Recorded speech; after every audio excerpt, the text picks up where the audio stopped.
ಗಮನಿಸಿ ಪ್ರಿಯರೇ, ಸಂಸೋನನಾಗಿರಬಹುದು, ಗಿದಿಯೋನನಾಗಿರಬಹುದು, ಯೆಫ್ತಾ ಆಗಿರಬಹುದು, ಒತ್ನೀಯೇಲನಾಗಿರಬಹುದು, ದೆಬೋರಾ ಆಗಿರಬಹುದು, ಇವರೆಲ್ಲರೂ ಕೂಡ ಯುದ್ಧ ಮಾಡಿದ್ರು.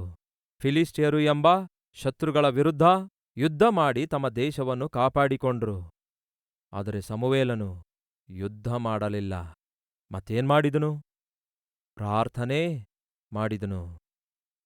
ಇಸ್ರಾಯೇಲ್ಯರು ಬಂದು ಹೇಳ್ತಾರೆ, ಅಯ್ಯ ಸಮುವೇಲನೇ, ಫಿಲಿಷ್ಟಿಯರು ನಮ್ಮ ವಿರುದ್ಧ ಬರುತ್ತಿದ್ದಾರೆ. ಹಾಗಾಗಿ ಏನ್ ಕೇಳ್ತಾರೆ? ದಯವಿಟ್ಟು ಪ್ರಾರ್ಥನೆ ಮಾಡು ಅನ್ನುತ್ತಾರೆ. ಶತ್ರುಗಳು ದಾಳಿ ಮಾಡಲು ಬರ್ತಿದ್ದಾರೆ. ಪ್ರಮಾದ ಹೊಂಚು ಹಾಕಿಕೊಂಡಿದೆ. ಪ್ರಾಣ ಕಳೆದುಕೊಳ್ಳುವಂಥವರಾಗಿದ್ದಾರೆ. ದೇಶ ಶತ್ರುವಶವಾಗುವಂಥದ್ದಾಗಿದೆ. ಇದಕ್ಕಿಂತ ಹೆಚ್ಚು ವಿಪತ್ತು ಇನ್ನೇನಿರುತ್ತೆ ಪ್ರಿಯರೇ? ಅಂತಹ ಸಮಯದಲ್ಲಿ ಇಸ್ರಾಯೇಲ್ಯರು ಬಂದು ಹೇಳ್ತಾರೆ, ಸಮುವೇಲನೇ, ಈ ಸಮಯದಲ್ಲಿ ನಮ್ಮನ್ನು ಕಾಪಾಡುವ ಆತನು ಕೇವಲ ಒಬ್ಬಾತನಾಗಿದ್ದಾನೆ. ಆತನೇ ಸೇನಾಧೀಶ್ವರನಾದ ಯೆಹೋವನು. ನಾವು ಕೋರಿಕೊಳ್ಳುವಂಥದ್ದು ಕೇವಲ ಒಂದೇ ಆಗಿದೆ. ದಯವಿಟ್ಟು ನಮಗೋಸ್ಕರ ಪ್ರಾರ್ಥನೆ ಮಾಡು ಅನ್ನುತ್ತಾರೆ. ಆ ದಿನ ಸಮುವೇಲ ಏನ್ ಮಾಡ್ದ ನೋಡೋಣ ಬನ್ನಿ.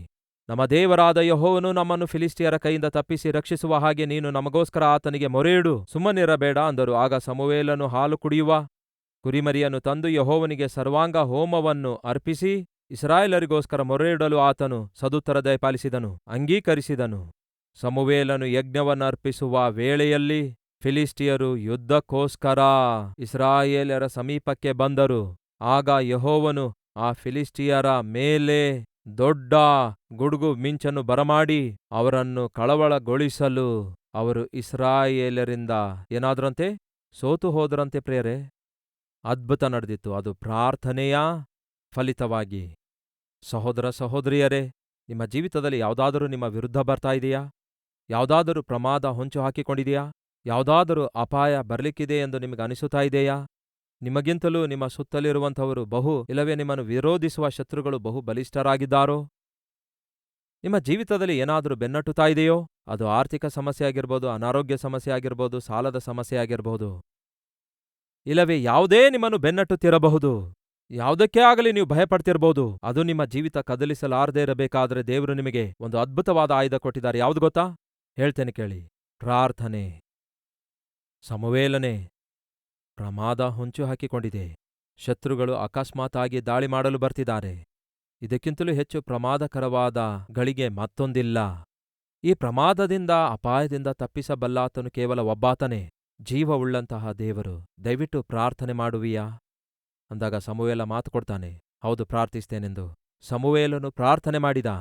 ಸಮುವೇಲನು ಪ್ರಾರ್ಥಿಸಿದಾಗ ಬೈಬಲ್ ಹೇಳ್ತದೆ, ಯೆಹೋವನು ಅದನ್ನು ಅಂಗೀಕರಿಸಿದನು. ಅಂಗೀಕರಿಸಿ ಏನ್ ಮಾಡಿದ್ರು ಗೊತ್ತಾ? ದೊಡ್ಡದಾಗಿ ಗುಡುಗು ಮಿಂಚನ್ನು ಬರಮಾಡಿದ್ರು. ಫಲಿತವಾಗಿ ಫಿಲಿಷ್ಟಿಯರು ಸೋತು ಹೋದರು.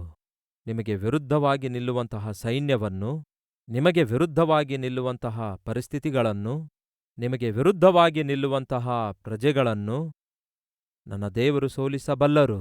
ನಿಮ್ಮ ಹೊಸಲಿನ ಬಳಿಗೂ ಬರದಂತೆ ಕಾಪಾಡಬಲ್ಲರು. ನಿಮಗೆ ಜಯವನ್ನು ಅನುಗ್ರಹಿಸಬಲ್ಲರು. ಮತ್ತೆ ನಾವೇನ್ ಮಾಡ್ಬೇಕು? ಹೇಳ್ತೇನೆ ಕೇಳಿ. ಪ್ರಾರ್ಥನೆ ಮಾಡಬೇಕು. ಎಂತಹ ಪ್ರಾರ್ಥನೆ ಮಾಡಬೇಕು? ದೇವರು ಅಂಗೀಕರಿಸುವಂತಹ ಪ್ರಾರ್ಥನೆ, ಆಲಿಸುವಂತಹ ಪ್ರಾರ್ಥನೆ, ಅದ್ಭುತವಾದ ಉತ್ತರ ಅನುಗ್ರಹಿಸುವಂತಹ ಪ್ರಾರ್ಥನೆ ಮಾಡಬೇಕು.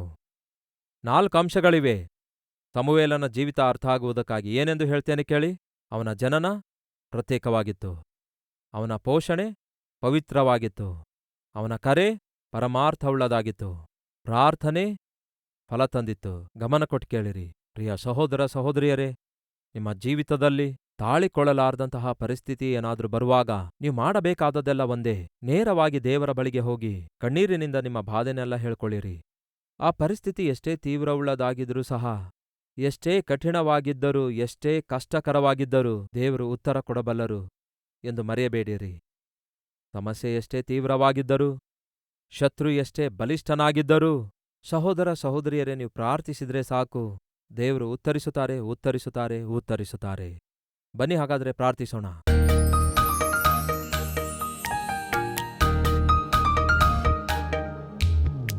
ಮಹಾಪರಿಶುದ್ಧನಾದ ಪ್ರೀತಿಯುಳ್ಳ ತಂದೆಯೇ, ನಿಮ್ಮ ಸನ್ನಿಧಿಯಲ್ಲಿ ಯಾವತ್ತೇ ನಾವು ಬರುವಾಗ, ಯಾವತ್ತೇ ಆಗಲಿ ದೇವರೇ, ವಾಕ್ಯ ಕೇಳಬೇಕು ಎಂದು ಸಮಯ ತೆಗೆಯುವಾಗ ಪ್ರತಿ ಸಾರಿ ನೇರವಾಗಿ ಮಾತಾಡುತ್ತಾ ಬಂದಿದ್ದೀರಿ.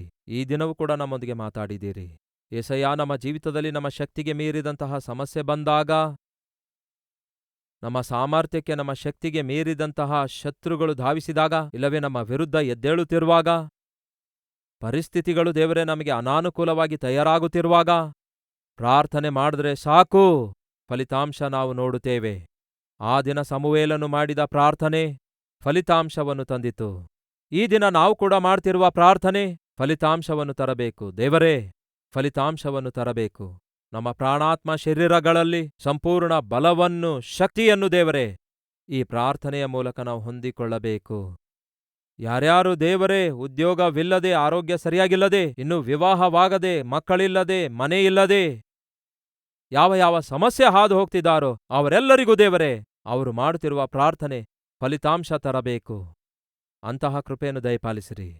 ಪ್ರತಿ ದಿನ ದೇವರೇ ಈ ರೀತಿಯಾಗಿ ನಿಮ್ಮೊಂದಿಗೆ ನಮ್ಮ ದಿನ ಪ್ರಾರಂಭಿಸುವಂಥದ್ದು, ಪ್ರತಿ ದಿನ ಈ ರೀತಿ ನಿಮ್ಮ ಸನ್ನಿಧಿಯಲ್ಲಿ ಕೂಡಿ ಬರುವಂಥದ್ದು, ಪ್ರತಿ ದಿನ ಈ ರೀತಿಯಾಗಿ ದೇವರೇ ನಿಮ್ಮ ವಾಕ್ಯವನ್ನು ಧ್ಯಾನಿಸುವಂಥದ್ದು, ಈ ದಿನದಲ್ಲಿ ನಾವು ಮಾಡುವ ಪ್ರತಿಯೊಂದು ಕೆಲಸವನ್ನು, ಪ್ರಯತ್ನವನ್ನು, ಪ್ರಯಾಣವನ್ನು, ಪರಿಚರ್ಯವನ್ನು ನಿಮ್ಮ ಕೈಗೆ ಒಪ್ಪಿಸುವುದು ಮಹಾಧನ್ಯತೆಯಾಗಿದೆ, ಮಹಾಭಾಗ್ಯವಾಗಿದೆ. ನಿಮ್ಮೊಂದಿಗೆ ನಿಮ್ಮ ಸನ್ನಿಧಿಯಲ್ಲಿಯೇ ನಮ್ಮ ದಿನ ಪ್ರಾರಂಭಿಸುವ ಕೃಪೆ ಕೊಟ್ಟಿದ್ದಕ್ಕಾಗಿ ವಂದನೆಗಳು ದೇವರೇ.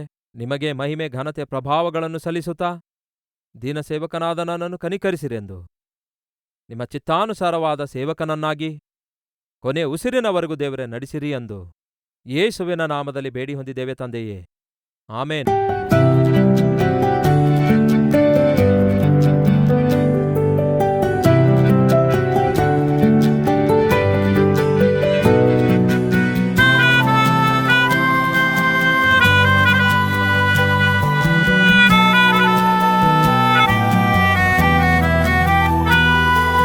ದಿನ ಸಾರಿದ ಸಂದೇಶ ನಿಮಗೆ ಆಶೀರ್ವಾದಕರವಾಗಿರುವುದಾದರೆ ಲೈಕ್ ಮಾಡಿರಿ. ಇಂಥ ಅದ್ಭುತವಾದ ಸಂದೇಶಗಳನ್ನು ಪ್ರತಿದಿನ ನೋಡಲು ಆಶಿಸುತ್ತಾ ಇದ್ದೀರಾ? ಹಾಗಾದರೆ ಸಬ್ಸ್ಕ್ರೈಬ್ ಮಾಡಿ, ಹಾಗೆಯೇ ಬೆಲ್ ಐಕಾನ್ ಕ್ಲಿಕ್ ಮಾಡಿ ಅನೇಕರಿಗೆ ಈ ಸಂದೇಶವನ್ನು ಶೇರ್ ಮಾಡುವ ಪ್ರಯತ್ನ ಮಾಡಿ.